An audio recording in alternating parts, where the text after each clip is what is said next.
Hello everyone, it's Clay from Clay's Collections back. This time with a private estate sale, not estate sale, but private pick, I guess you would call it. It's a long story, but I'll try to condense it. And I'll start out with that. But if you're new to the channel, welcome. I'm Clay, Clay's Collections, and I have an antique booth that I sell my items through in a small town in Minnesota called Hopkins. And the store is called the Pink Elephant. So if you're ever in Minnesota, please stop by the Pink Elephant. It's a great store. Good eclectic mix of items there. So here's the story. Some of you may remember, and I'll insert a picture of this item that I'm talking about. A couple of months ago, Cindy and I went to an estate sale not too far from our house. And I picked up this book. It was an autographed book about Northwest Airlines. It was this former stewardess who had written this book and was sharing different stories. And I fell in love with the book because in there was a picture of a woman playing an organ on the airplane. So they had a flight going from Minneapolis to Chicago that they had in the 1950s, that they had an organ, and they had 6 organists play live music for this particular flight, which I thought was hilarious. So anyway, last week, one of my neighbors had mentioned to me that she knew somebody who was giving away some sheet music, and would I be interested? And of course, yes. So last week they came up, knocked on the door, and came in. I sorted through the sheet music, and I was talking to them. Well, it turns out both my neighbor and her friend were also stewardesses for Northwest Airlines, and this was when they're getting ready to leave. And so I was like, oh, I want to show you something. So I came in, grabbed the book off the shelf, and showed them this book on Northwest Airlines. And the first thing the lady did, her name was Cheryl, she opened the book and she goes, oh, that's so-and-so. He was the nicest guy. He did this, this, and this. It's like, you know, and so she knew these people. She knew the author. And so then we started talking. I said, oh, and it is signed by... So we opened to the page where she had endorsed this, and she'd written Bev, and you know, I hope you enjoy the stories or whatever. And the Cheryl goes, Bev, I wonder if that was Bev Wu. I was like, well, you know, I bought it. It was at an estate sale, and I told her the general location. She goes, no, that was Bev Ryan. And she starts crying. And I'm like, okay. Didn't know. And so then it turns out that her and this Bev, who I bought the book from, did carpooling. So when they were, you know, scheduled to be on the same flights, they would, because they weren't that far apart from each other, they would just, you know, drive over, pick the other one up, head off to the airport. So she was really good friends with her. And of course, I was like, you got to have the book. You know, it means so much to you. So I gave her the book. And then, but before she left, she says, I have some stuff I want to sell, some glassware and stuff. So would you be interested? I said, sure, I'll come take a look. I was not expecting very much. But let me tell you, I got a lot more than I was expecting. We get there, she had her dining room table full of different pieces she was willing to sell. And we did pass on some of it. I probably bought, I would say, half of it. A lot of it was plates, which I don't do anything with plates. She had a beautiful vase, which was worth a lot of money. And so I didn't buy that one. But I bought pieces that I thought would sell well at the Pink Elephant. So without further ado, let's just get into this. And before I get into what I bought from Cheryl, I picked up this swung vase from the Goodwill store.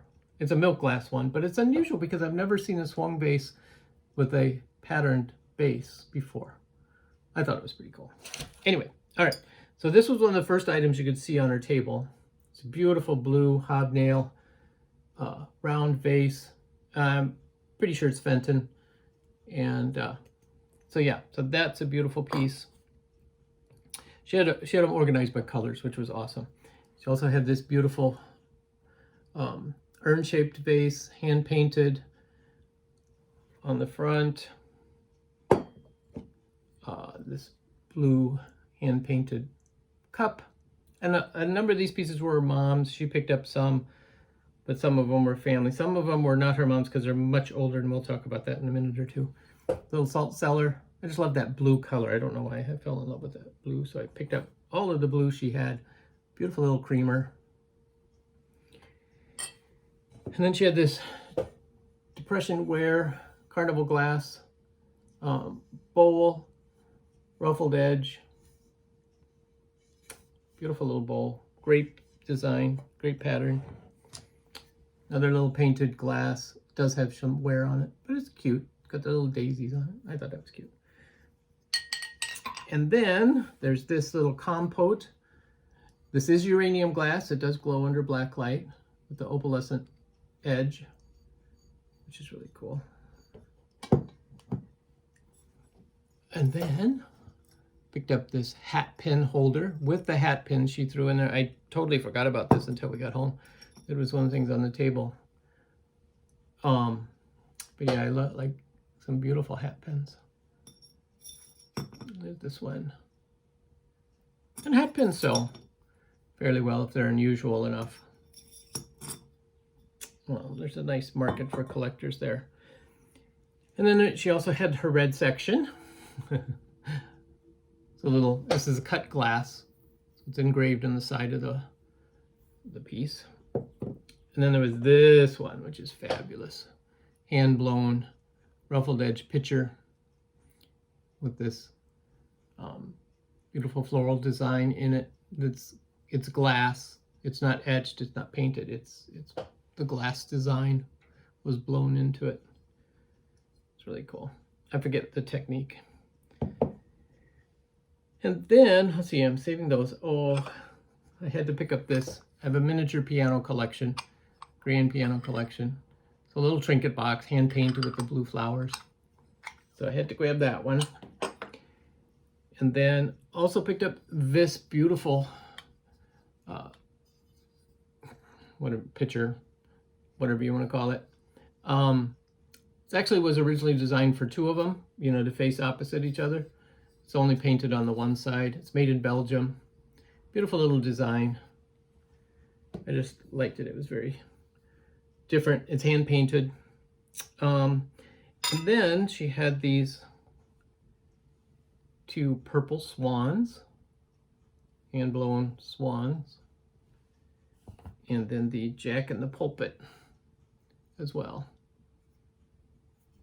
These, I don't think these are anything spectacular. I think they're, she had bought these just for decorating her bathroom.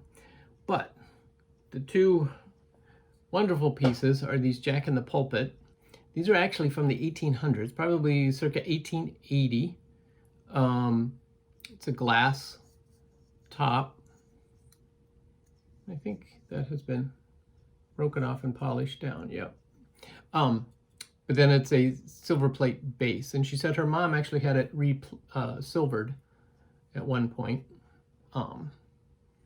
It's a beautiful, beautiful little bud vase. She said her mom always had flowers in these.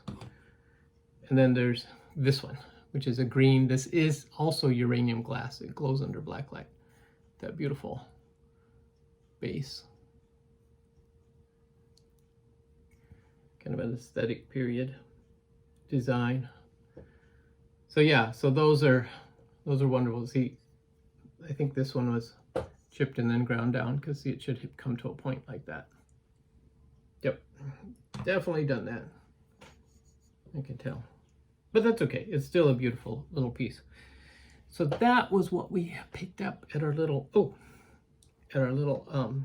estate pick. But we did pick up. I have to show you this book. Picked up this little book. It's called Miss Sniff, the Fuzzy Cat. It's a beautiful children's book, but the thing of it is, this is actual, it's fuzzy. So you can touch that.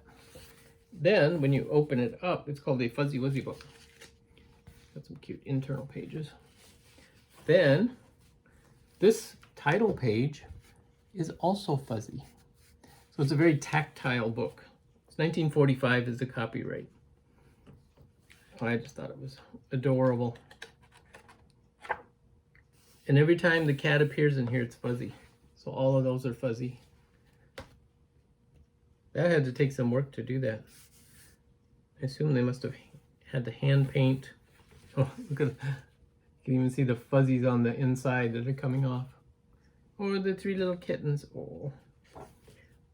But anyway, it was such a fun book. I had to get it. I haven't looked it up. I have no idea what its value is or anything, but I just thought it was an adorable book. And it was $3. They opened up this new little bookstore called the Book Nook, and all their vintage books are $3 each. So I was like, sweet, I can take that. Anyway, thank you guys so much for watching. We'll catch you next time.